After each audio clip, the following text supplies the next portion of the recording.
Today we'll talk about how can you change your email on your Getcontact app. We're going to figure out the solution or know how you can do that on your app. So you just follow these ways, then it's going to work with you. All you have to do, so you just go down here, click here on menu down here.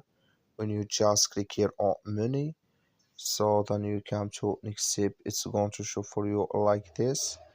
Then all you have to do now, you just click here on settings, you just click on it here.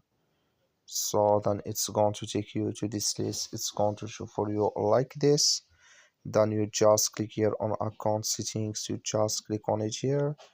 Then it's going to take you to this list, it's going to show for you like this. You come here to email, you just click on it, and here can you change your email here. So when you're down, just go down here, click on save, then it's going to save with you. That's all you have to do. Thank you for watching. Don't forget to support us by liking, subscribe.